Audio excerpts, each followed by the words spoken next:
শুধু তোমাদের উপরে নয়, তোমাদের পূর্বপুরুষের উপরে আমি রব আল্লাহ তাবারক ওয়া তাআলা আমি রমজানের বিধান দিয়েছি। কেন দিলাম? আল্লাহ রাব্বুল আলামিন বলেন লাআল্লাকুম তাত্তাকুন, তোমরা যেন মুত্তাকিন হয়ে যেতে পারো, তোমরা যেন আল্লাহর মুমিন বান্দা হয়ে যেতে পারো, তোমরা যেন আল্লাহ ভীরু হয়ে যেতে পারো। এই জন্য আমি আল্লাহ তাবারক ওয়া তাআলা এই রমজানের বিধানকে আমি আল্লাহ দিলাম। ভাবছেন আমার ভাই আমার, হে আমার মা বোনেরা, ভালো করে কান করে শুনেন। যে কোনো কাজ করতে গেলে আমরা আগে থেকে প্রস্তুতি নেই না। বিয়ের ব্যাপারে হোক, জলসার ব্যাপারে হোক, যেই কোনো কাজের ব্যাপারে হোক, একটা জমি রেজিস্ট্রি করেছেন, জমি ক্রয় করেছেন, রেজিস্ট্রির ব্যাপার আছে। এক কথায় পৃথিবীতে যে কোনো কাজ করেন আমরা প্রস্তুতি নিই। বিশ্ব নবীজি জনাবে মুহাম্মদ রাসূলুল্লাহ সাল্লাল্লাহু আলাইহি ওয়াসাল্লাম তিনি বলেন, আম্মা জান আয়েশা বলেন, আল্লাহর নবী এই শাবানুল মুআজ্জামের মাসে, এই নেকির মাসে, গুরুত্বপূর্ণ মাসে বিশ্ব নবী বেশি বেশি করে তিনি রমজানের মতো করে আল্লাহর নবী রোজা রাখতেন। বেশি বেশি করে বিশ্ব নবীজি তাসবিহ বয়ান করতেন। বিশ্ব নবীজি বেশি বেশি করে তিনি নফল রোজাগুলো রাখতেন। ও আমার মুসলমান ভাইরা, এরই নাম হলো প্রস্তুতি। আল্লাহর নবী বিশ্ব নবীজি যখন মাঘে রমজান শুরু হতো, 6 মাস আগে থেকে নবীজি আমার প্রস্তুতি নিতেন, সাহাবারা প্রস্তুতি নিতেন। এই যে চলে আসছে সামনে রমজান, এই জন্য বিশ্ব নবীর সাহাবারা 6 মাস পূর্বে আল্লাহর দরবারে তারা জেগে জেগে আল্লাহকে ডেকে বলতেন, মাবুদ রে, রব্বুল আলামিন গো, তুমি আমাদের ভাগ্যে রমজানের মাসটাকে জুটিয়ে দিও। আল্লাহ তুমি আমাদের হায়াতকে বৃদ্ধি করে দিও। রব্বুল আলামিন তুমি আমাদের আল্লাহ আমাদেরকে দীর্ঘজীবিত করে দাও, যেন এই মাহে রমজান পবিত্র মাস যেন আমাদের নসিবে জুটে যায়। কেন তারা দোয়া করতে? একটা উদ্দেশ্য ছিল বন্ধু, আল্লাহর দরবারে তারা আসতো, আসার পরে কেঁদে কেঁদে আল্লাহকে বলতো, মাবুদ রে, আমাদের জীবনের গুনাহকে মাফ করে দাও, আমাদের গুনাহ খাতাকে মাফ করে দাও। এটাই ছিল তাদের মনের কামনা বাসনা। কিন্তু মুসলমান, আমরা কত মুসলমান আল্লাহর জমিনে বাস করি, রমজান মাস আসলে আমাদের যেন মাথায় পাহাড় যেন চেপে যায়। কথা ঠিক কিনা বাজান? রমজান আসতে গেলে মৌলানা সাহেব, আমি তো সুগারের পেশেন্ট, মৌলানা সাহেব আমি তো ব্লাড প্রেসারের পেশেন্ট, আমার এত বিপি বেড়ে থাকে, আমি সুগারের পেশেন্ট, আমাকে এত গ্যাস হয়, রোজা রাখতে পারি না। এই জন্য আমাকে আপনি কিছু বলিয়েন না, যত আমাকে ফিদিয়া লাগবে আমি দান করে দেব। ও মুসলমান, আমার আল্লাহ বলছে, যারা মিছামিছি যারা পেশেন্ট হয়ে যাবে মাঘে রমজান আসতে গেলে, আমার আল্লাহ তাবারক ওয়া তাআলা বলছে, যাদের কাছে কোনো অসুখ নাই, যাদের কাছে কোনো বেমার নাই, আল্লাহ তাবারক ওয়া তাআলা ইসলামটাকে এত সহজ ধর্ম বানিয়ে দিয়েছে, যেন কোনো বান্দার উপরে আল্লাহ তাবারক ওয়া তাআলা তিনি জুলুম করতে চান না। রব্বুল আলামিন তিনি হলেন রহমান, তিনি হলেন রহিম। আল্লাহ এ মাহে রমজানকে কিছু মানুষকে রব তিনি যেন অবসর দিয়েছেন। ভাই আমার আল্লাহ তাবারক ওয়া তাআলা কোন বান্দার উপরে তিনি জুলুম করেন না। সাহাবাদের ঈমান ছিল পাকা। 6 মাস আগে থেকেই শুধু তারা লালায়িত, বড় আশা নিয়ে প্রস্তুতি নিতেন কখন মাহে রমজান আসবে, আল্লাহ তুমি আমার হায়াতকে বাড়াও, হায়াতকে দারাজ করো। কতগুলো মানুষকে দেখতে পাওয়া যায় রমজান মাস আসলে তার বাহানা শুরু হয়ে যায়। কথা বাস্তব বলছি না ভুল বলছি বলেন? কতগুলো মানুষকে দেখতে পাবেন তার স্ত্রী ডাকে সাহারের সময়, ও আব্দুর রহমানের আব্বা, ইমাম সাহেব ফজরের আযান দেবেন, তাড়াতাড়ি করে ওঠো, সাহারি খেয়ে নাও। তখন সে বলে, আজ আমাকে সাহারির জন্য আর জাগাস না, আমার আজকে এত পেটে ব্যথা, আমি গতকালকে রোজা রাখার জন্য আমার গ্যাস এত জোর দিয়েছে। আল্লাহ তাবারক ওয়া তাআলা বলছে, বান্দারে তুমি যদি মিছামিছি রোগী সেজে যাও, আমি আল্লাহ তোমার অসুখকে এমন ভাবে বাড়িয়ে দিব রে বান্দা, শোনো, ফাসাদাহুমুল্লাহু মারাদা। আমার আল্লাহ বলেন, আল্লাহ তাবারক ওয়া তাআলা ওই বান্দাদের অসুখকে আল্লাহ বাড়িয়ে দেন যাদের মনের বেমার আসলে বেমার নয়, যারা মিছামিছি বেমারি সেজে যায়।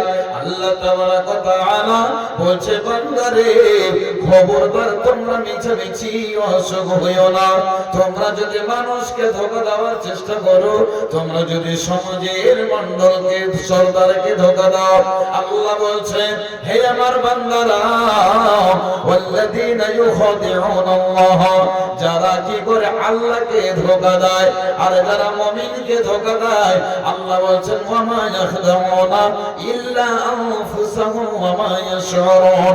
আল্লাহ বলছেন, রে পৃথিবীর মানুষ, আমি আল্লাহ তোদের প্রতি এত দয়া মায়া করেছি, এই জন্য পবিত্র মাহে রমজানের বিধান আমি আল্লাহ বান্দাদেরকে আমি আল্লাহ দিলাম। কেন দিলাম? আল্লাহ বলছেন, বান্দারে তোমরা যেন কেঁদে কেটে তোমরা নিজের গুনাহগুলোকে মাফ করিয়ে নিতে পারো, এই জন্য আমি আল্লাহ মুমিনের জন্য অফার দিলাম।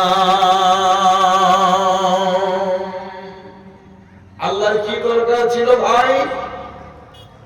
আল্লাহর কি প্রয়োজন ছিল? আল্লাহ আমার আপনার উপকারের জন্য আল্লাহ পাক রমজানের বিধানকে দিলেন। আল্লাহ বলছেন, মুমিন, হে আমার মুমিন বান্দারা শোনো। আল্লাহ বলছেন, মুমিন, আরে এই আমার মুমিন মুমিনা বান্দা বান্দিরা শোনো, লাআল্লাকুম তাত্তাকুন, তোমরা যেন মুত্তাকিন হয়ে যেতে পারো, তোমরা নিজের জীবনের গুনাহ পাপ রাশিগুলোকে আল্লাহর সামনে এসে ক্ষমা করিয়ে নিতে পারো, এই জন্য আমি রব এই পবিত্র মাহে রমজানকে তোমাদের দিলাম।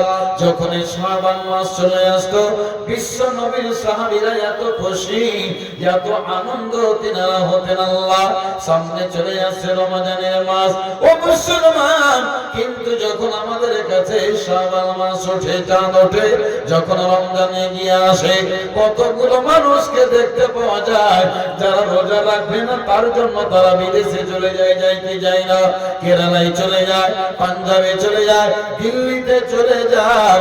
কেন যায়? গ্রামে থাকলে আমাকে রোজা রাখতে হবে, মন্ডল সরদার আমাকে জরিমানা করবে, অপমান করবে, তার জন্য কতগুলো মানুষ নিজের দেশ ছেড়ে চলে যায় অন্য দেশে, ওখানে গিয়ে দিনের বেলায় খাবে, কেউ দেখতে পাবে না।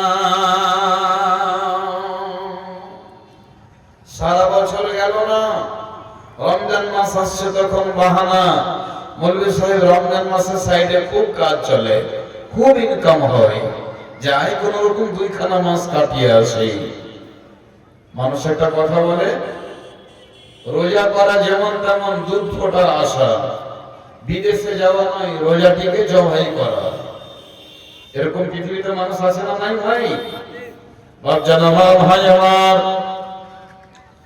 আল্লাহ রাব্বুল আলামিন পবিত্র কোরআনে আল্লাহ বলছেন, বান্দা শোনো, যাদের অন্তরে বেমার, যারা মুনাফিকের মতো ব্যবহার দেখাবে, আসলে কোনো অসুখ নাই। ভাই আমার, এমন একটা লোক সকালবেলায় সাহারের সময় সে উঠলো না, জাগলো না। নিজের বিবি যখন বারবার বলছে তখন তাকে মার দেখাচ্ছে, গালি দেয়, অকথ্য ভাষা ব্যবহার করে। ওই লোকটা সকালবেলায় চায়ের দোকানে গিয়ে বসে আর ডানে বামে সে চারিদিকে দেখাদেখি করে। দেখা করার পর এবার ওই দোকানদারকে বলছে, ও আব্দুল জব্বার, আমাকে তাড়াতাড়ি করে 10 খানা পুরি দাও।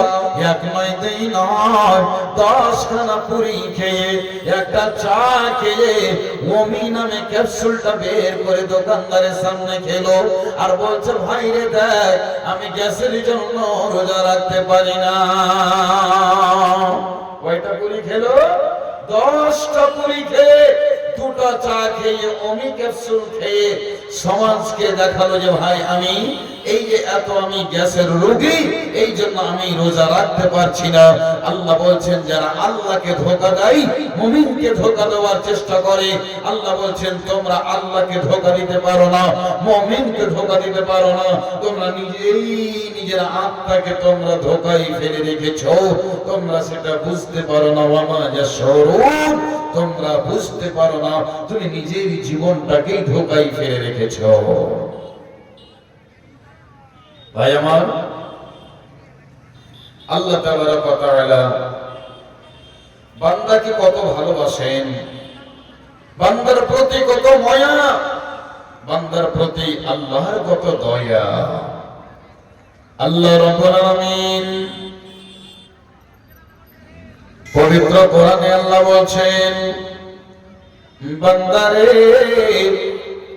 তুমি গুনাহ করেছো আর তোমার গুনাহগুলোকে মাফ করার জন্য আমি কতগুলো মুহূর্ত আল্লাহ সময় রেডি করে রেখেছি।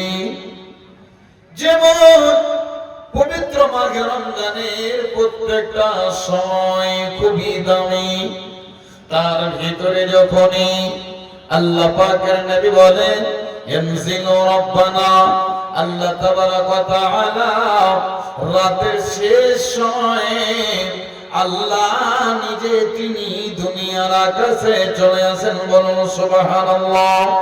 আল্লাহ তাবারক ওয়া তাআলা বান্দার গুনাহগুলোকে মাফ করে দেওয়ার জন্য কতগুলো মুহূর্ত রেখেছেন। শুধু বান্দারে ওই সময়গুলোকে তোমরা একবার নির্বাচিত করে নাও, আপন করে নাও, আর আপন করে তোমরা আল্লাহর দরবারে একবার এসো। বান্দা আমি রব, আমি গফুরুর রহিম, আমার নাম অত্যন্ত দয়াশীল। বান্দা তোমার যত গুনাহ থাকুক না রে বান্দা, আমি আল্লাহ আমার রব, আমি রব, আমার তোমার গুনার চাইতে আমার দয়া বেশি। বান্দারে যারা জীবনে অনেক গুনাহ করে করে করে করে সাজিয়ে রেখেছো পাহাড়, গুনার পর্বত সাজিয়ে রেখেছো, গুনার ডালিটা নিয়ে একবার যখনই তোমরা আমার দরবারে আসবে, আমি আল্লাহ কত মায়া, আমার কত তোমাদের প্রতি দয়া। বান্দারে তোমরা আমার কাছে চাইবে, আমি আল্লাহ তোমাকে মাফ করব না, এইরকম কোনদিন হতে পারে না। ভাই আমার, মানুষের স্বভাব আমরা দেখতে পাই। মনে করেন একটা বাচ্চা যদি নিজের মাকে একবার মা বলে, তবে সেই বলে কি হলো বেটা বল। আবার বাচ্চাটা মুখখানে হাত দিয়ে বলছে মা, তখন বলে কি হয়েছে বল। আবার বাচ্চাটা মা বলছে, তখন মা কিন্তু এখনো তার মনটা খারাপ হয়নি। বারবার বারবার বেটা, বারবার কলিজার টুকরো, তার মুখে গালে চুমো দেই মা। কিন্তু একটা বাচ্চা যখনই 10 বার পর পর মা বলে, তখনই মা বিরক্ত হয়ে যায় কি যায় না। কিন্তু আমার আল্লাহ তাবারক ওয়া তাআলা বলছে, বান্দারে তুমি আমাকে যত ডাকবে, আমাকে তুমি যত স্মরণ করবে, তুমি আমার দরবারে আসবে, তুমি আমার কাছে যত চাইবে, আমি আল্লাহ অত্যন্ত খুশি হয়ে তোমার গুনাহ খাতাকে রব আমি আল্লাহ তোমার মাফ করে দেব। একবার বলুন আলহামদুলিল্লাহ। ও গো আল্লাহ ক্ষমা করে দাও, দাও। তোমাকে না চিনিয়া, তোমাকে না দেখিয়া, নবীকে না চিনিয়া ঈমান এনেছি তবু, এই ওসিলায় চির সুখী জান্নাতে দাও। ক্ষমা করে দাও, মাফ করে দাও আল্লাহ, ও গো আল্লাহ, ক্ষমা করে দাও, মাফ করে দাও। শুধু আল্লাহকে বলতে হবে, শুধু আল্লাহর দরবারে আমাকে আপনাকে আসতে হবে। আল্লাহ পাক তওবার দরজাটা খুলে রেখেছেন। বাপজান আমার, ভাই আমার, আপনাকে আমি কোরআন ও হাদিস ছাড়া একটা বাজে বাজে কথা বলবো না। বন্ধুরে, আপনি বলবেন মাওলানা আমার গুনাহ মাফ হবে কি হবে না? যৌবনকালে অনেক গুনাহ করে রেখেছি, আমি এত পাপ করে রেখেছি মাওলানা, যে পাপগুলো আমি নিজেই কত করে রেখেছি বলতে পারবো না। আমার আল্লাহ বলছেন লা তাকনাতু মির রাহমাতিল্লাহ, বান্দারে তোমরা আমার দয়া থেকে, তোমরা আমার রহমত থেকে মায়ুস হয়ে যেও না, বঞ্চিত হয়ে যেও না। বান্দা, তোমাদের যতই গুনাহ হোক না কেন, তোমার গুনাহ হলো কেমন? তোমার গুনাহ হলো একটা ছোট পুকুরের পানির সমান, তোমার গুনাহ হলো একটা ছোট নদীর পানির সমান। আর আমার দয়া, আমার মায়া, আমার রহমত রে বান্দা কত বড়, কত বড় তোমরা জানো? 7 সমুদ্রে যত জল পানি আছে তার চেয়েও আমার কাছে দয়া মায়া বেশি। বান্দা, তুমি যতই গুনাহ করো আমার রহমতের কাছে কম। বান্দা, তোমার চরিত্র হলো গুনাহ করিলাম, আর আমার চরিত্র হলো, স্বভাব হলো বান্দার গুনাহকে মাফ করে দেওয়া। একবার খুশিতে পড়ি আলহামদুলিল্লাহ। আল্লাহ পাক আমাদের গুনাহ খাতাকে মাফ করে দেওয়ার জন্য এই পবিত্র মাহে রমজানকে আল্লাহ পাক অফার দিয়েছেন, অফার দিয়েছেন, অফার দিয়েছেন। কত দাম এই মাসটার, কত দাম! যেই মাস কার ভাগ্যে জুটবে, কার ভাগ্যে জুটবে না। আপনি রমজানের জন্য প্রস্তুতি নিয়েছেন, 1 সপ্তাহ আছে। আপনার স্ত্রীকে বলছেন, হে আমার অর্ধাঙ্গিনী বিবি সাহেবা, কি কি লাগবে বলো। তখন আপনার স্ত্রী আপনার পাশে বলছে, ও আব্দুর রহমানের আব্বা, একটা কাগজ নেন আর একটা কলম নেন, আমি বলছি আপনি এক এক করে সব লিখেন। তখন আপনার স্ত্রী ও আপনার পাশে বসে যায়, আর বসে তখন বলতে শুরু করে, বারে বারে খুচরো দোকানে কয়বার কিনলেন, একেবারে নিয়ে নেন। আপনি 5 কেজি খেজুর লিখে নেন, 10 কেজি আপনি চানা লিখে নেন, আপনি এতটি চিনি নেবেন, আপনাকে 1 টিন তেল লাগবে, এত এই করতে করতে সমস্ত কিছু বাজেট আপনাকে লিখে নিল। ভাই আমার, এবার যেদিন আপনার প্রথম রমজান শুরু হবে সাহারির জন্য, আপনার স্ত্রী যেদিন আপনাকে উঠাবে, কার নসিবে জুটবে কার জুটবে না। ও মুসলমান, আল্লাহ তাবারক ওয়া তাআলা বলেন, আমার বান্দারা, তোমরা আল্লাহর ক্ষমার জন্য, ক্ষমার দিকে তোমরা তাড়াতাড়ি করবে, অতি বিলম্বে দেরি করবে না, তাড়াতাড়ি করবে। মুসলমান, হে আমার দিনের ভাইয়েরা, আম্মা জানেরা, কতগুলো মানুষকে দেখতে পাওয়া যায় তার স্ত্রী সুন্দর করে মাছ রান্না করে রেখেছে ফ্রিজের ভিতরে, সিংহির মাছ, মাগুরের মাছ, খাসির মাংস রান্না করে ফ্রিজে রেখেছে, দুধকে গরম করে তার স্ত্রী সুন্দর করে রেখেছে। ও মুসলমান, এবার তার স্ত্রী বলছে, আব্দুর রহমানের আব্বা, ইমাম সাহেব আযান দিয়ে দেবেন, তাড়াতাড়ি করে ওঠেন। হাজী সাহেব আর জীবিত নাই, দুনিয়া ছেড়ে চলে গেছে। শরীরে হাত দিয়েছে, নাকে হাত দিয়েছে, পৃথিবীতে বেঁচে থাকলে তো কথা বলবে, নড়াচড়া করবে। বন্ধু আমার, থেকে গেল মাছ, থেকে গেল মাংস, থেকে গেল গরম দুধ। বন্ধু আমার সাহারি নসিবে জুটলো না, দুনিয়া থেকে বিদায় হয়ে গেল। আল্লাহর নবী বিশ্ব নবী বলছেন, হযরত আব্দুল্লাহ বিন ওমরের ঘাড়ে হাত দিয়ে তিনি বলছেন, ইয়া আব্দুল্লাহ বিন ওমর, ও আব্দুল্লাহ বিন ওমর, কুন ফি দুনিয়া কান্নাকা গরীব আও আবিরু সাবিল।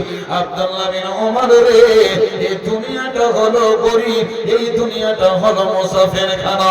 আজকে আছো কালকে না। ও মুসলমান, আপনি আপনার স্ত্রীকে সব কিছু মার্কেটিং করে এনে নিলেন, আপনার প্রথম রমজানটা ভাগে জুটলো না, আপনি দুনিয়া থেকে বিদায় হয়ে গেলেন। এরই নাম হলো দুনিয়া, এরই নাম দুনিয়া। বন্ধু, প্রস্তুতি নেন, তৈরি হন মাগফিরাতের মাসের জন্য, রহমতের মাসের জন্য, বরকতের মাসের জন্য। আপনি এখন থেকে প্রস্তুতি নিন, আপনাকে আমাকে এখন থেকে রেডি হতে হবে। ভাই আমার, বন্ধু আমার, আজকে আমার বক্তব্য বিষয় যেটা, সেটা হলো মাঘে রমজানের স্বাগতম কি করে আমাকে আপনাকে জানাতে হবে। আপনাকে বেশি বেশি করে এখন থেকে কোরআন তেলাওয়াত করতে হবে। বাপজান আমার, যারা কোরআন পড়তে জানেন, এই আমার মা, এই আমার খালা, আমার বেটি রে, আমার বোন রে, যারা কোরআন পড়তে জানেন, আজকে থেকে নিয়ত করে নেন, সুন্দর করে কোরআনকে তেলাওয়াত করবেন, বেশি বেশি করে নফল নামাজ পড়বেন, আর আল্লাহ রাব্বুল আলামিনকে বলবেন, মাবুদ রে, আমার নসিবে যেন মাহে রমজান জুটে, আমি আল্লাহ ঈমানের হালাতে 30 খানা রোজাকে যেন পূর্ণ করতে পারে। সকলেই বলুন আল্লাহুম্মা আমিন। আল্লাহর কাছে দোয়া করবেন। রোজা আসতে গেলে আমাদের মাথা ভারী হয়ে যায়, রমজান আসতে গেলে আমাদের অসুখ বেড়ে যায়। বন্ধুগণ, খবরদার আল্লাহকে ধোঁকা দিয়েন না, মুমিনকে ধোঁকা দেওয়ার চেষ্টা করিয়েন না। নিজের আত্মাকে ধোঁকায় ফেলে রাখে, আর এই আত্মাকে নিয়ে আপনাকে জাহান্নামে যেতে হবে। সেদিন আপনি পস্তাবেন, সেদিন পস্তিয়ে কোনো লাভ, কোনো উপকার হবে না। বন্ধু আমার, আমি যেটা বলতে চলেছি সেটা হচ্ছে মাহে রমজানকে স্বাগতম জানান। এখন থেকে বেশি বেশি করে আমল করেন, আল্লাহর কাছে ফিরে আসেন, কান্নাকাটি করেন, আল্লাহকে সব সময় বলেন, মাবুদ যেন মাহে রমজানে আমার অসুখ বিসুখ না হয়। আল্লাহ, তুমি তো ডাক্তার, তুমি তো সার্জন, মাবুদ আল্লাহ যেন আমি ঈমানের হালাতে সম্পূর্ণভাবে সাহারি, ইফতার, তাহাজ্জুদ, তারাবি, কোরআন তেলাওয়াত, সাদকা, খায়রাত আল্লাহ তোমার রাস্তায় আমি করতে পারি। এই দোয়াটা ইনশাআল্লাহ আমরা সবাই করব তো ইনশাআল্লাহ। সবাই হাত তুলে দেখেন একবার বন্ধু, ইনশাআল্লাহ। ইনশাআল্লাহ কি পাবেন, কি পাবেন? আল্লাহ পাক ওয়াদা করেছেন মুমিনের সাথে। বিসমিল্লাহির রহমানির রহিম। ইয়া আইয়ুহাল্লাযীনা আমানু রুকউ ওয়াসজুদু ওয়া'বুদু। আল্লাহ বলেন, মুমিনরে, তোমরা রুকু করো, তোমরা সাজদা করো, ওয়া'বুদু, তোমরা আল্লাহর ইবাদত করো। আল্লাহ তাবারক ওয়া তাআলা বলেন কি পাবে? রব চারখানা আমলের কথা আল্লাহ বললেন। রব্বুল আলামিন প্রথমে আল্লাহ বলেন, মুমিনরে, তোমরা রুকু করবে, আমানু রাকউ ওয়াসজুদু ওয়া'বুদু রাব্বাকুম লাআল্লাকুম ফাআলুল খায়রা লাআল্লাকুম তুফলিহুন। আল্লাহ রাব্বুল আলামিন পবিত্র কোরআনে সারা বিশ্বের মুমিনকে আল্লাহ ডেকে এলান করে দিলেন, যারা হবে আমার মুমিন তারা রুকু করবে, যারা হবে মুমিন তারা আল্লাহর জন্য সাজদা করবে, যারা হবে মুমিন তারা আল্লাহর ইবাদত করবে। আমি আপনি যখন নামাজ পড়ি, যখন সূরা ফাতিহা তেলাওয়াত করি, আমি আপনি একটা আয়াত প্রত্যেক ওয়াক্তে আমি পড়ি, ইয়াকা না'বুদু ওয়া ইয়াকা নাস্তাঈন। মাবুদ রে, আমি আল্লাহ তোমারই ইবাদত করি, আল্লাহ তোমারই কাছে আমি সাহায্য চাই। আল্লাহ এখানে বললেন ওয়া'বুদু রাব্বাকুম, তোমরা তোমার রবের জন্য ইবাদত করবে। তবে রুকু, সুজুদ, তারপরে ইবাদত, তারপরে ভালো কাজ। ওয়াফআলুল খায়রা, ভালো কাজ। কি ভালো কাজ? পাড়া প্রতিবেশীর সাথে ভালো ব্যবহার, সমাজের সাথে ভালো ব্যবহার, মায়ের সাথে নম্র ব্যবহার, বাপের সাথে ভদ্র ব্যবহার। এক কথায় বন্ধু রে, দান খায়রাত থেকে নিয়ে এক অপরের হককে পরিপূর্ণ পৌঁছে দেওয়া, এই নাম হলো আফআলুল খায়র। বন্ধু আমার, একটা মানুষ রাস্তাতে যাচ্ছে, হেঁটে হেঁটে যাচ্ছে, আপনি বাইকটা নিয়ে যাচ্ছেন, বৃদ্ধ মানুষ চলতে পারে না, ওই লোকটাকে যদি আপনি বাইকে বসিয়ে দেন, এর নাম হলো আফআলুল খায়র। একটা লোক চলে যাচ্ছে রাস্তা দিয়ে, একটা বস্তা মাথায় উঠাতে যেন পারছে না, ওই জায়গাতে দাঁড়িয়ে আপনি যদি বোঝাটা উঠিয়ে দেন, এর নাম হলো আফআলুল খায়র। কোন মানুষ বিপদে পড়ে আছে, আপনার কাছে টাকা চাইতে এসেছে ধার, আপনি যদি টাকাটা দিয়ে তার মুসিবতকে দূর করতে পারেন, এই নাম হলো আফআলুল খায়র। আল্লাহ রব্বুল আলামিন বলছেন, বান্দারে তোমরা যদি রুকু করতে পারো, সাজদা করতে পারো, আল্লাহর ইবাদত করতে পারো, ভালো আমল করতে পারো, আল্লাহ 4 নম্বরে যেটা রব্বুল আলামিন 5 নম্বরে ফেসিলিটি দিলেন, অফার দিলেন, রেজাল্ট শুনিয়ে দিলেন, লাআল্লাকুম তুফলিহুন। আল্লাহ বলছেন, মুমিনরে তোমরা যদি 4 খানা আমল করে নিতে পারো, তবে তোমরা কামিয়াব, তবেই তোমরা দুনিয়াতে কামিয়াব, তোমরা মরার পরেও কামিয়াব। ও মুসলমান, তবে পৃথিবীতে আমরা যখন এসেছি, আমরা আল্লাহর জন্য রুকু করতে হবে, সাজদা করতে হবে। আল্লাহ গো, তোমায় মোরা ডাকতে জানি না, ডাকার মতো ডাকলে আল্লাহ তুমি কেমনে শোনো না, ডাকতে জানি না। ভাই আমার, বন্ধু আমার, আমার আল্লাহ বলছেন, বান্দারে তুমি আমার ইবাদত করো, রুকু করো, সাজদা করো, আর আমার কাছে যা চাইবে আমি আল্লাহ তোমাদেরকে দান করব। এটা আল্লাহর ওয়াদা। কাজ করেন, আর কাজ করার পরে তখন মজদুরি চান তো পাবেন। একটা মানুষ যদি একটা লোক এসে বলে, হাজী সাহেব আমাকে 500 টাকা দেন তো। কিসে দেন? আচ্ছা, হাই সাহেবকে যদি বারবার বলে, তো হাই সাহেব কি বলবেন? তুমি আমার কাজ করেছো যে তোমাকে টাকা দেব। একটা লোক যদি কাজ করে, তার মজদুরি চাইতে গেলে পাওয়া যায় বিনা কাজে, বিনা কাজ করাতে কোন মানুষ কি 500 টাকা অত সহজে বের করে দিবে? বলেন তো, দেবেন না। আপনি আপনার ছেলেকে লেখাপড়া করিয়েছেন, মেহনত করে পড়েছে, রাত জেগে জেগে কুতুববিনীতে স্টাডি করেছে, তৈরি প্রস্তুতি নিয়েছে, ওই ছেলেটা ইনাম পাবে, পুরস্কার পাবে না যেই ছেলেটা রাতের বেলায় শুধু ঘুমিয়ে নাকে তেল দিয়ে টাইম পাস করেছে, ওই ছেলেটা পুরস্কার পাবে, অ্যাওয়ার্ড পাবে, ইনাম পাবে? বলো, কে পাবে? যে ছেলেটা কষ্ট করে লেখাপড়া করেছে, যে ছেলেটা মেহনত করে রাত জেগে জেগে পড়েছে। ভাই আমার, মা ঘুমিয়ে আছে একটা রুমে, ভাবি রুমে একটা ঘুমিয়ে আছে, নিজের ভাই ঘুমিয়ে আছে, মা বাবা একটা রুমে ঘুমিয়ে আছে। রাত 2-2:30টার সময় লণ্ঠন জ্বালিয়ে দিয়ে, লাইট জ্বালিয়ে দিয়ে সুন্দর করে ঘরের কোনায় বসে, বিছানায় বসে বসে স্টাডি করছে। আল্লাহ তাবারক ওয়া তাআলা বলছে, বান্দারে দুনিয়ার পরীক্ষাতে ওই ছেলেটা যেমন ফার্স্ট ডিভিশন করে, সেকেন্ড ডিভিশন করে, বোর্ড টাচ করে, তেমনি আমার বান্দা 4 খানা যদি আমল করতে পারে, তবে আমি আল্লাহ ওই বান্দাকে কামিয়াবের আমি আল্লাহ সার্টিফিকেট দেব। বলবেন মাওলানা, আপনি বললেন আল্লাহ তাবারক ওয়া তাআলা বলছেন, তোমরা আল্লাহর ক্ষমার আমার দিকে তাড়াতাড়ি করে চলো রে। তবে বন্ধু রে, হে আমার মা, যাদের বয়স হয়ে গেল 30, 35, 40, এখনো নামাজ পড়েন না, আল্লাহর দরবারে আসুন আর আল্লাহকে বলেন, মাবুদ জীবনে অনেক অন্যায় করেছি, রব তুমি আমার গুনাহ খাতাকে মাফ করে দাও। আল্লাহর কাছে ফিরে আসতে হবে, আর আল্লাহর কাছে যাওয়ার আগে আপনাকে রুকু করতে হবে, সাজদা করতে হবে। এই দুটি আমল আল্লাহর কাছে অত্যন্ত গ্রহণযোগ্য আমল, আল্লাহর কাছে খুবই পছন্দনীয় আমল। কেন?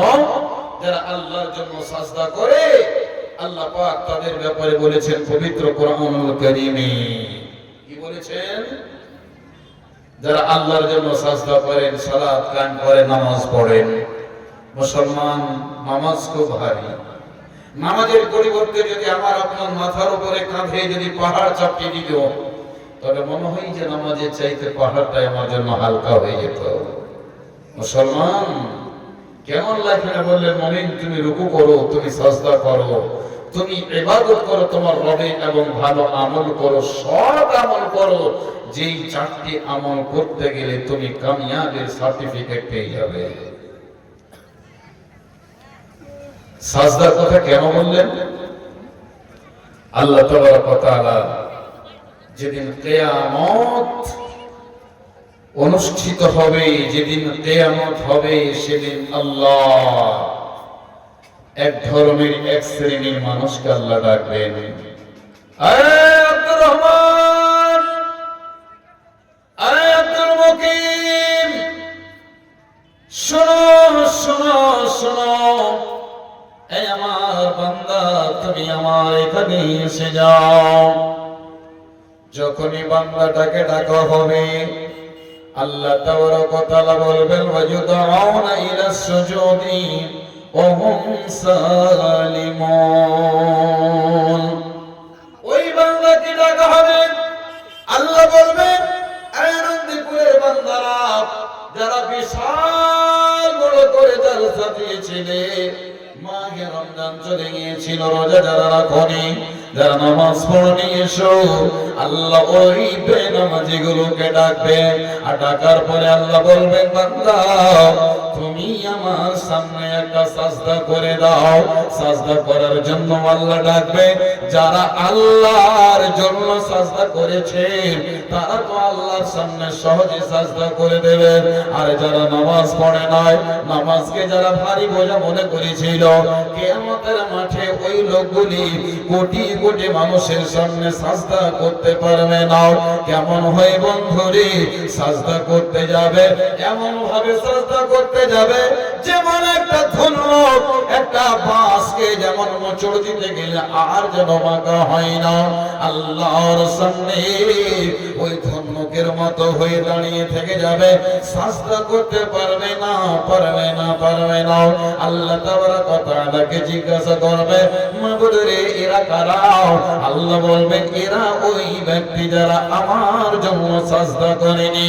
তবে যারা আল্লাহর জন্য সাজদা করবে না, সে কাল কিয়ামতের মাঠে ওই বান্দাগুলো আল্লাহর সামনে সাজদা করতে পারবে না, সোজা হয়ে দাঁড়িয়ে থেকে যাবে। কত বড় অপমান! সেদিন মা দেখবে, বাবা দেখবে, সারা বিশ্ব জগতের মানুষেরা দেখবে, অপমান হয়ে সাজদায় যেতে পারবে না। আর যারা আল্লাহর জন্য সাজদা করবে, যারা নামাজ পড়বে, আল্লাহ তাবারক ওয়া তাআলা বলছে, বান্দারে শোনো, তোমাদের সামনে মাহে রমজান আসছে, এখন থেকে তোমরা বেশি বেশি করে রুকু করো, সুজুদ করো, আল্লাহর ইবাদত করো, ভালো ভালো কাজ করে নাও। আল্লাহ তাবারক ওয়া তাআলা বলছেন, যারা আল্লাহর জন্য নামাজ পড়বে, তার জন্য আল্লাহ স্পেশাল ভাবে একটা অফার দেবে কিয়ামতের মাঠে। যারা নামাজ পড়েনি, আল্লাহর জন্য রুকু সুজুদ করেনি, তারা সাজদা করতে পারবে না, রুকু করতে পারবে না, একবারে সোজা হয়ে দাঁড়িয়ে থাকবে। আর যারা আল্লাহর জন্য,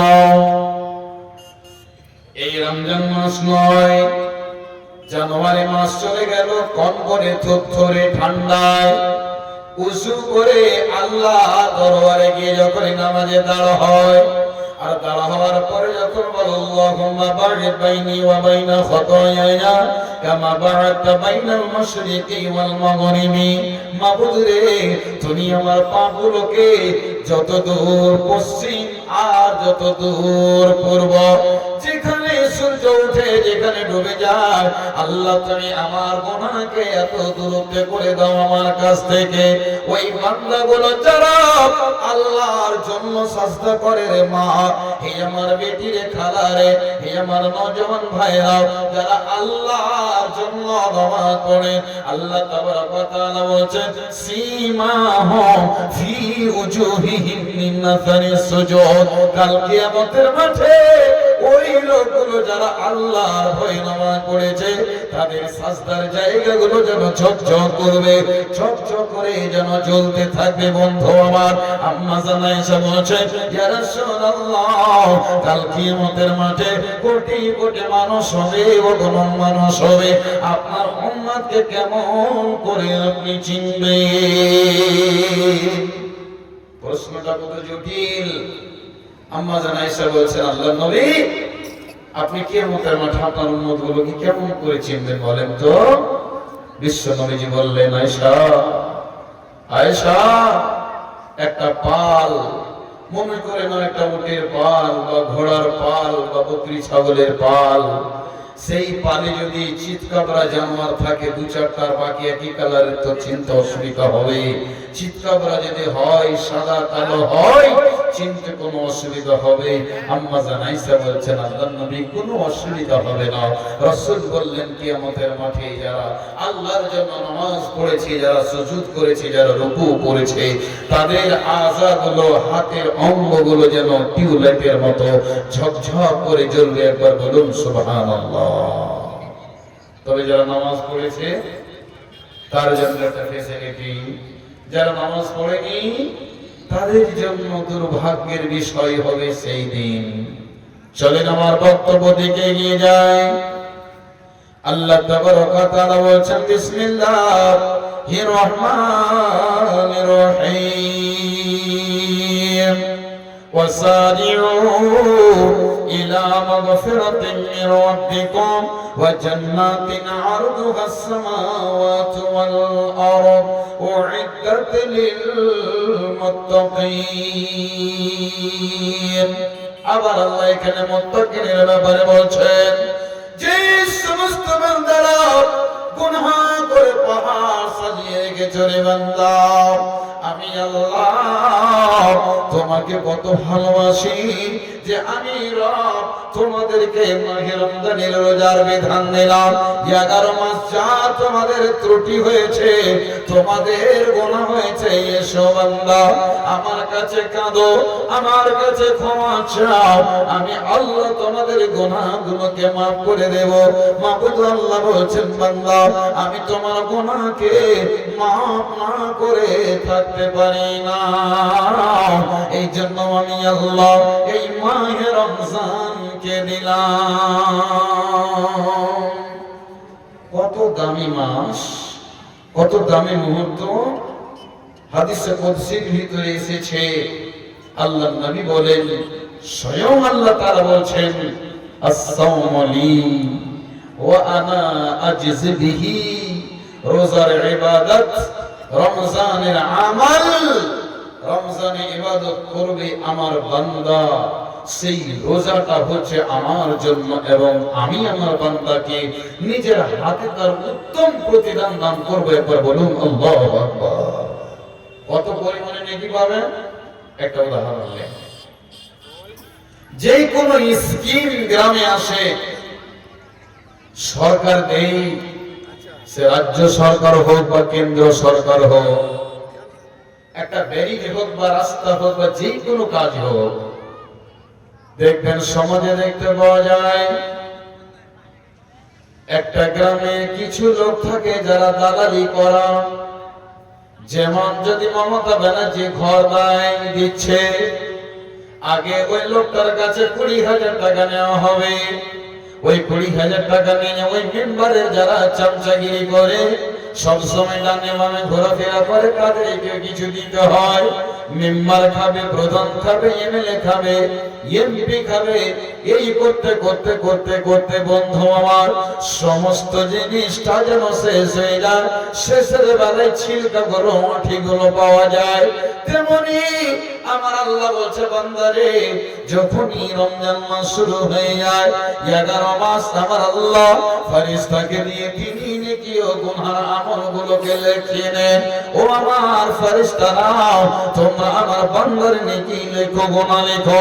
কিন্তু যেদিন পশ্চিম দিকে মাহে রমজানে নতুন চাঁদ উঠে যায়, যখনই বান্দারা ওই তারাবি থেকে শুরু করে দেয়, তখনই আল্লাহ তাবারক ওয়া তাআলা বলেন, ফেরেশতারা রেজিস্টারটা নিয়ে এসো, আমি আল্লাহ আমার বান্দাকে নিজের হাতে নেকি দান করব। বলুন সুবহানাল্লাহ। ফেরেশতারা রে, তোমাদেরকে আর নেকি লিখতে হবে না, তোমাদেরকে আর গুনাহ লিখতে হবে না।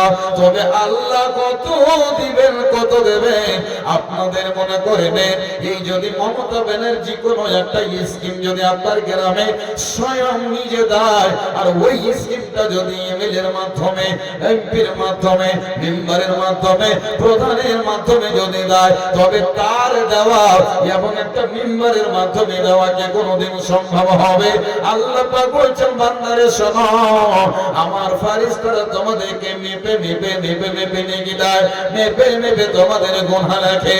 কিন্তু আমি আল্লাহ তোমাদেরকে এত নেকি দান করব, আল্লাহ বলছেন বেগৈর হিসাব। পৃথিবীর কোন ক্যালকুলেটরে লেখা যাবে না, হিসাব করা হবে না।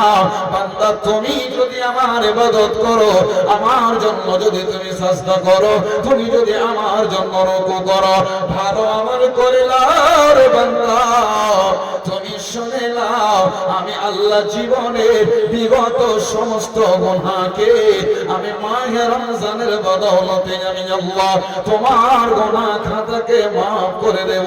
একবার বলো সুবহানাল্লাহ। আল্লাহ কত দয়া, শুধু গুনাহ করেছেন, আল্লাহর সামনে যান, দরজাটা খোলা আছে।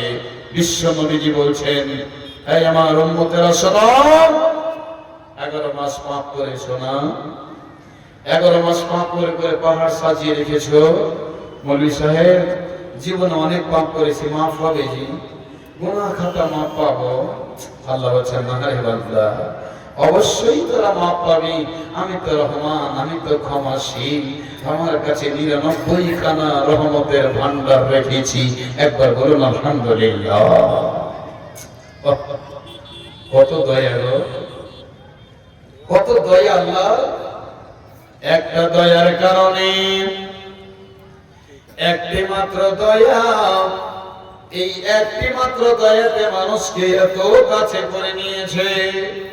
নিজের মা নিজের ছেলেকে এত ভালোবাসে, একটি দয়ার কারণে একজন মা নিজের সন্তানকে কত ভালোবাসে।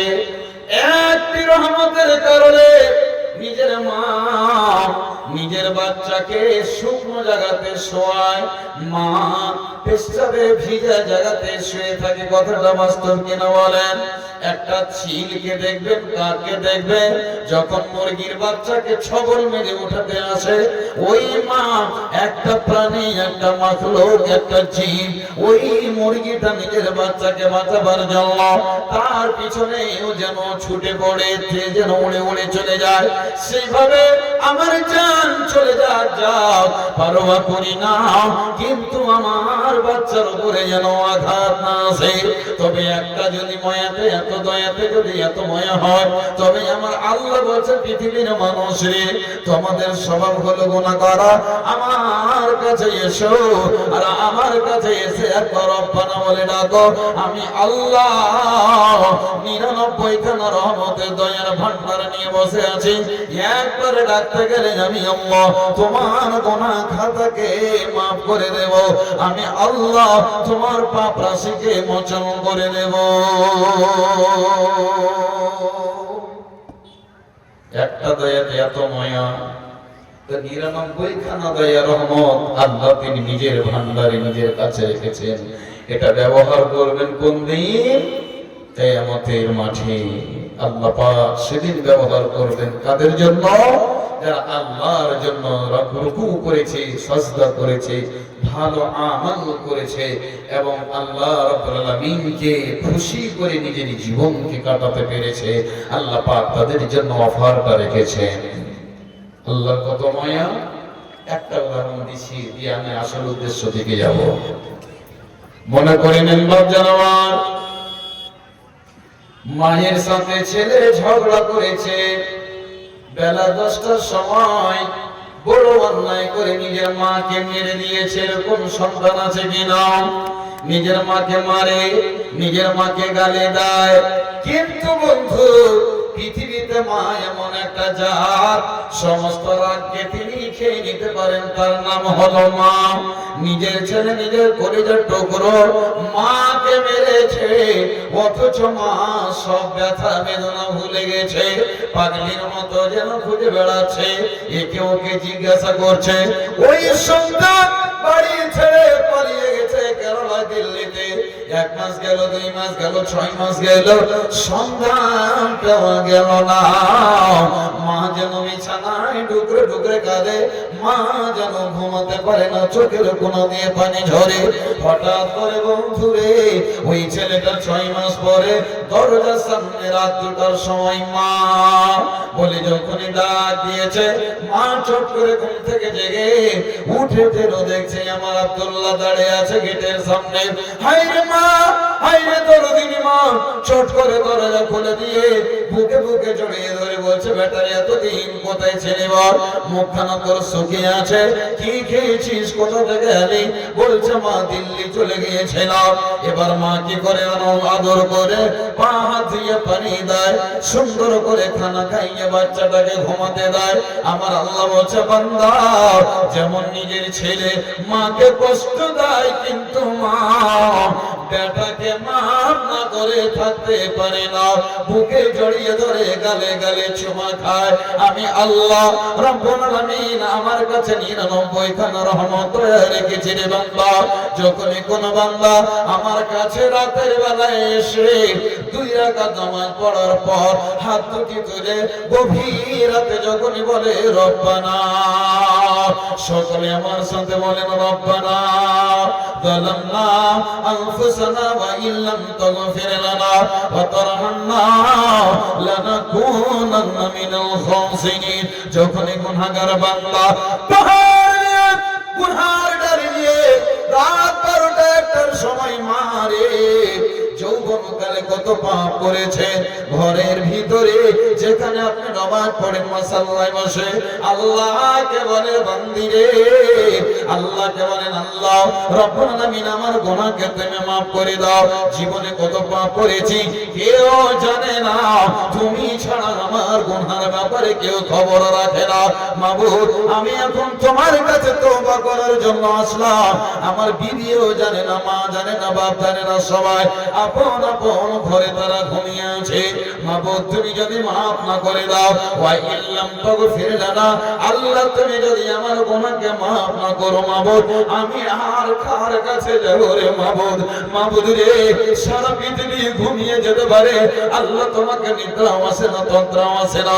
মাবুদ তুমি আমাকে maaf করে দাও, তোমার দয়া অত্যন্ত বড়, আল্লাহ তোমার দয়ার ভান্ডার বিশাল। মাবুদ রে তুমি আমাকে maaf করে দাও। আল্লাহ বলছে বান্দা রব্বানা বলে ডাকতো নাই, আমি আল্লাহ তোমাকে তোমার গুনাহকে কেমন করে maaf করি।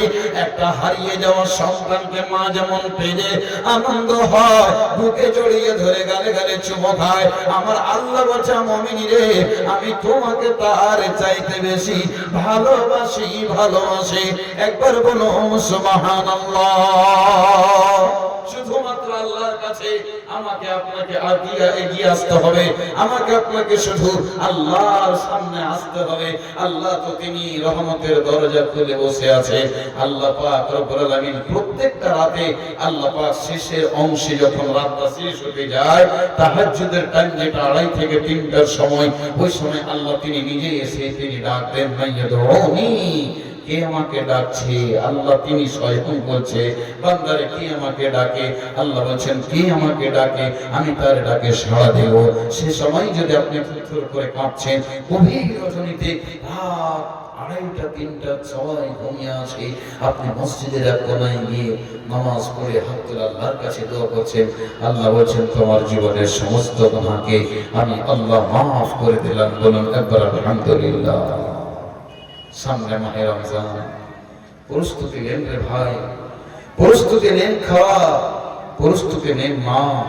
এখন থেকে আল্লাহর কাছে কাঁদেন আর দোয়া করেন, মাবুদ এই রহমতের মাস, বরকতের মাস যেন আমার নসিবে জুটে যায়।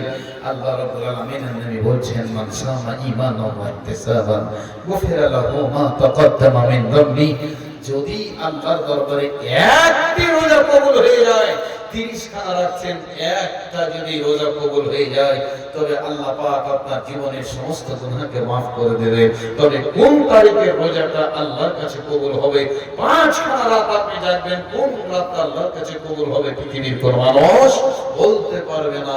এই জন্য একটা সারা জিন্দেগি আপনি 70 বছর ধরে আমি আপনি নামাজ পড়ছি, আল্লাহর কাছে যদি একটা রুকু, একটা সুজুদ, একটা সাজদা যদি আল্লাহর কাছে কবুল হয়ে যায়, আল্লাহর রহমতের মাঠে যদি দয়া হয়ে যায়, তবে একটি রুকুর বদৌলতে, একটা সাজদার বদৌলতে তার সাথে আল্লাহর দয়া লাগবে, আল্লাহ পাক তাকে maaf করে দেবেন, তাকে জান্নাতের মেহমান বানাবেন। বলুন আলহামদুলিল্লাহ। আল্লাহ তাবারক ওয়া তাআলা বললেন, ওয়াসারিউ ইলা মাগফিরাতিন মির রাব্বিকুম, হে আমার বান্দারা যারা গুনাহ করে আছো, আর তোমরা বসে থেকো না, আল্লাহর দরবারে এগিয়ে যাও আর তোমরা ক্ষমা চাও। আল্লাহ বলছেন কি হবে তোমাদের জন্য? আমি আল্লাহ তোমাদেরকে জান্নাতের মেহমান বানাবো। যেই জান্নাতের প্রশস্ত কত, জান্নাতের প্রশস্ত কত বড়, সাদা কত, জমিন ও আসমানের মাঝখানে যত ব্যবধান, যত ফাঁকা আছে, আল্লাহ বলছেন তার চেয়েও সাদা জান্নাতে আমি আল্লাহ তোমাকে মেহমান বানাবো। বলুন আলহামদুলিল্লাহ। সম্মানিত দিনী ভাই ও বন্ধুরা আমার, আজ আমি আপনি জীবনে অনেক পাপ করে আছি, আমার আপনার সময় হয় না, সময় বের করতে পারি না। ভাই আমার, সময় তো চলে গেল বরফের মতো, সময় তো কেটে যায় আইসক্রিমের মতো, গলতে গলতে অতিবাহিত হচ্ছে, শেষ হয়ে যাচ্ছে। যেদিন আমি আপনি মায়ের পেট থেকে জন্মগ্রহণ করেছিলাম, সেদিন একটা আধ হাতের বাচ্চা, শুধু চি চি করে কান্না ছাড়া কোনো ভাষা ছিল না। তারপরে হামাগুড়ি দিতে শিখলাম, তারপরে বড় হলাম, তারপরে যৌবনে পদার্পণ করলাম, তারপরে বিয়ে শাদী করবেন, তারপরে ছেলের আব্বা হবেন আপনি, তারপরে দাদা হবে, দাড়ি পাকবে, চুল পাকবে, সব হবে, আপনার শরীরের চামড়াগুলো কিসমিসের মতো জমা হয়ে যাবে, ক্যালসিয়ামের অভাব হবে, তারপরে আপনাকে কবর নামে সফরে চলে যেতে হবে। ওই দিনটাকে ভুলিয়েন না, ওই দিনটাকে ভুলবেন না, যেই দিনের ব্যাপারে আল্লাহ বলছেন, ওয়াত্তাকু ইয়াওমান তুরজাউনা ফীহি ইলাল্লাহ সুম্মা তুওয়াফা কুল্লু নাফসিন মা কাসাবাত ওয়া হুম লা ইউযলামুন। আল্লাহ বলছেন, এই সারা পৃথিবীর মানুষ, ওই দিনটা থেকে ভয় করো যেদিন তোমাদেরকে আল্লাহর কাছে ফিরে যেতে হবে। আর সেদিন আল্লাহ কার প্রতি জুলুম করবেন না, যেই যেমন আমল করেছো আমলের বিনিময়ে তাকে তার প্রতিদান দেওয়া হবে। তো সম্মানিত দিনী ভাই ও বন্ধুরা আমার, আমার কাছে চিঠি চলে এসেছে, তবে আমি একটা কথা আপনাদেরকে বলবো। আমার বক্তব্য বিষয় ছিল আল্লাহর ক্ষমার দিকে তাড়াতাড়ি করেন। ভাই নামাজ কেন পড়েন না? কি উত্তর দিবে? বলে সাহেব আজ রবিবার, শুক্রবারের দিন ইনশাআল্লাহ কাপড় চোপড় সাফ সুতরা করে বুধির মাকে বলবো কাপড় চোপড় পরিষ্কার করে রাখবে, জুমা থেকে নামাজ পড়বো। ভাই রমজানের রোজা কেন রাখো না? পুলিশ সাহেব 8 দিন তো চলে গেল, কোন রকম যাক, আগামী বছর ইনশাআল্লাহ একটা রোজা ছাড়বো না। আমরা কথা বলি না, আল্লাহ পাকের নবী কি বলছেন, ইযা আসবাহতা ফালা তানতাযিরিল মাসা। এই আমার উম্মত, এই সাহাবারা, সকাল করলে সন্ধ্যার অপেক্ষা করিও না। সকাল হয়েছে, সন্ধ্যা তুমি দেখতে পাবে না। সন্ধ্যা করেছো, তুমি সকাল দেখতে পাবে না, সকাল হয়েছে সন্ধ্যা দেখতে পাবে না। এই জন্য তুমি ভালো কাজে তাড়াতাড়ি করো। রাসূল বলছেন বাদিরু বিল আমালি, ভালো আমল তাড়াতাড়ি করে ফেলে, দেরি করিয়েন না বন্ধু। মওত কখন চলে আসবে, দুনিয়া ছেড়ে চলে যেতে হবে। একটা ইতিহাস 2 মিনিট শুনিয়ে আপনাদের কাছে আমার আসল উদ্দেশ্য মসজিদে জালসা। আল্লাহর নবীর যুগে একটা যুদ্ধ হয়েছিল, যুদ্ধের নাম হচ্ছে গাজওয়ায়ে উহুদ। সেই যুদ্ধে আল্লাহর নবী বিশ্ব নবী জনাবে মুহাম্মদ রাসূলুল্লাহ, সকলে একবার বলুন সাল্লাল্লাহু আলাইহি ওয়াসাল্লাম, সময়কে কেমন করে মূল্যায়ন করেছিলেন সাহাবারা। আজ সময় আমার আপনার কাছ থেকে চলে যাচ্ছে, সময়ের জন্য আপনাকে আমাকে প্রস্তুত হবে বন্ধু কিয়ামতের মাঠে। বিশ্ব নবীজি একজন সাহাবার নাম তিনি ঘোষণা দিলেন, যার নাম হযরতে হামজালা রাদিয়াল্লাহু তাআলা আনহু। এই যুবক ভাইরা, আপনাকে যখন নামাজের কথা বলা হয় তখন বলে মরি সাহেব এই তো দাড়ি পাকবে, লাতি লাতিন হবে, পোতাপতিন হবে, বয়স হবে, তখন আপনাকে বলতে হবে না নামাজ শুরু করে দেব। হযরতে হামজালা রাদিয়াল্লাহু তাআলা আনহু দিনের বেলায় তিনি বিয়ে করে নিয়ে আসলেন নতুন সুন্দরী একজন মেয়েকে। কন্যা বন্ধুকে বিয়ে করে আসলেন, এত সুন্দরী মেয়ে। দিনের বেলায় তিনি বিয়ে করে নিয়ে এসে তিনি রাতের বেলায় ফুলসজ্জার রাত, বাসর ঘর, এত আনন্দের রাত, এত আনন্দের মুহূর্ত বন্ধু আমার। প্রত্যেকটা বিবাহিত পুরুষ এবং বিবাহিতা নারী ওই সময়টা জানে বন্ধু আমার। হঠাৎ করে যারা মনে পড়ে গেল আল্লাহর নবী তো আমার নামটা লিস্ট করেছেন, আগামীকাল আমাকে জিহাদের ময়দানে যেতে হবে। নওজোয়ান ভাইরা, এ আমার মা বোনেরা, যেমন স্বামী তেমন স্ত্রী। বলছে বিবি রে আমি আর তোমার কাছে সময় দিতে পারবো না। বিবি বলছে স্বামী যাও, দিনের বেলায় বিয়ে করে নিয়ে আসলেন, একটা রাত তো আপনার কাছে সম্পূর্ণ আমি কাটাতে পারলাম না। কি এত দুঃখী সুখী লেনদেন, কি আদান প্রদান, কি ভালোবাসা সব আমি তো এখনো পাইনি। স্বামী যাও, ও স্বামী গো আর একটু সময় নেন, সময় নেন। হামজালা রাদিয়াল্লাহু তাআলা আনহু তিনি বলছেন ও বিবি রে, বিশ্ব নবীর ডাক এসেছে। আল্লাহর নবী বলেন লা ইউমিনু আহাদুকুম হাত্তা আকুনা হাব্বা ইলাইহি মিন ওয়ালিদিহি ওয়া ওয়ালাদিহি ওয়ান নাসি আজমাইন। পৃথিবী নিজের বিবি, নিজের ছেলে, নিজের সন্তান, নিজের মা বাবা, আত্মীয় স্বজন, ধন জনমান যত পৃথিবীতে আছে সব চাইতে প্রাধান্য ভালোবাসা দিতে হবে বিশ্ব নবী মহানবীকে। এই বলে তিনি চলে গেলেন জিহাদের ময়দানে, যুদ্ধের ময়দানে লড়াই করতে করতে করতে করতে হযরতে হামজালা তিনি যেন শহীদ হয়ে গেলেন। দুনিয়া ত্যাগ করে, ইহকাল ত্যাগ করে পরকাল যেন পাড়ি দিলেন। যুদ্ধ শেষ হয়ে গেল। নবী বললেন সাহাবারা, শহীদের বডিগুলোকে তোমরা এক জায়গায় জমা করো। ইতিমধ্যে হযরতে হামজালা বিবি এসে বলছেন ইয়া রাসূলুল্লাহ, ইয়া হাবিবাল্লাহ, দয়ার নবী গো, স্বামী স্ত্রীর সাথে কি কি সম্পর্ক ঘটে রাতের বেলা পৃথিবীর কোন মানুষ জানতে পারে না স্বামী স্ত্রী ছাড়া। আল্লাহর নবীকে বলছেন নবী গো, আপনি দয়া করে আমার স্বামী হামজালাকে আপনি ফরজ গোসলের ব্যবস্থা করিয়ে দেবেন দয়ার নবী। আল্লাহর নবী বললেন ওরে আল্লাহর বান্দা শোনো, আমি যেটা দেখতে পাই, আল্লাহ যেটা আমাকে দেখায়, যেটা আমি শুনতে পাই, আমার রব শোনায়, পৃথিবীর কোন মানুষ শোনে না, দেখতে পাই না। আমি বিশ্ব নবী মহানবী নিজের চোখে দেখলাম তোমার স্বামীকে আল্লাহ তাবারক ওয়া তাআলা ফেরেশতার মাধ্যমে ফরজ গোসলের ব্যবস্থা করিয়ে দিয়েছেন। বলুন সুবহানাল্লাহ।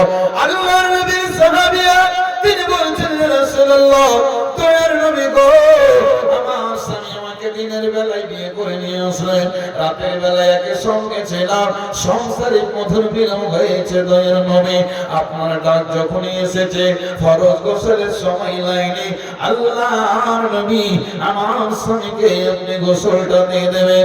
বিশ্ব নবীজি বললেন ওরে আমার স্বামীয়া, ওরে আল্লাহর বান্দা তুমি শুনে নাও, আমি দেখলাম তোমার স্বামীকে আল্লাহর মনোনীত ফেরেশতারা ফরজ গোসল দিয়ে দিয়েছে। আমি দেখলাম হযরতে হামজালা মাথার চুল দিয়ে যেন টস টস করে ফরজ গোসলের পানিগুলো পড়ছে।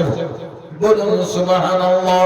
আল্লাহ তাবারক ওয়া তাআলা বলেন, বান্দারে তোমরা নেকির কাজে তাড়াতাড়ি করো, দেরি করিও না। রমজান আসছে, তওবা করলেন, আল্লাহর কাছে ফিরে আসেন, আল্লাহ maaf করে দেবেন। ভাই আমার, বন্ধু আমার, মসজিদের জলসা দিয়েছেন, এটাও একটা ভালো আমাল। কথা ঠিক কি না ভাই আমার, বলুন? মসজিদ নির্মাণ করা ভালো কাজ না খারাপ কাজ? ভালো কাজ। আল্লাহ এখানে বললেন, ইয়া আইয়ুহাল্লাযীনা আমানু রুকউ ওয়াসজুদু ওয়া'বুদু রাব্বাকুম ওয়াফআলুল খায়র লাআল্লাকুম তুফলিহুন। তোমরা ভালো কাজ করো, তবে তোমরা কামিয়াব, তবে তোমরা সাকসেস, তোমরা লাভবান। কোথায় লাভবান হবে? কিয়ামতের মাঠে যারা লাভবান হবে তারাই প্রকৃত লাভবান, কামিয়াব। আজকে আপনি ইলেকশনে জিতেছেন বলে আজকে আমি কামিয়াব, মেম্বার হয়েছি, প্রধান হয়েছে, আমি কামিয়াব। আমার ছেলেটা ব্যাঙ্গালোরে কাজ করে 19,000 টাকা ইনকাম করে বাড়ি করেছে, আমি ধন্য, আমি কামিয়াব। জি না, আপনার ছেলেটা চাকরি পেয়েছে, আপনি বলছেন আমার ছেলে কামিয়াব। আল্লাহ বলছেন এই কামিয়াব আসল কামিয়াব নয়। আসল কামিয়াব হচ্ছে সেই দিন যেদিন কিয়ামতের মাঠে মানুষেরা জাহান্নামের আগুন থেকে বেঁচে যাবে। আল্লাহ বলছেন, ফামান যুহজিহা আনিন নারি ওয়া উদখিলাল জান্নাতা ফাকাদ ফাজ। নিশ্চয়ই তারা কামিয়াব, যারাকে জাহান্নামের আগুন থেকে পরিত্রাণ দেওয়া হবে, সেই বান্দাটাই কামিয়াব। তবে ভালো কাজ হচ্ছে মসজিদ নির্মাণ করা। আর বিশ্বনবী মসজিদ নির্মাণকারীদেরকে একটা অফার দিয়েছে।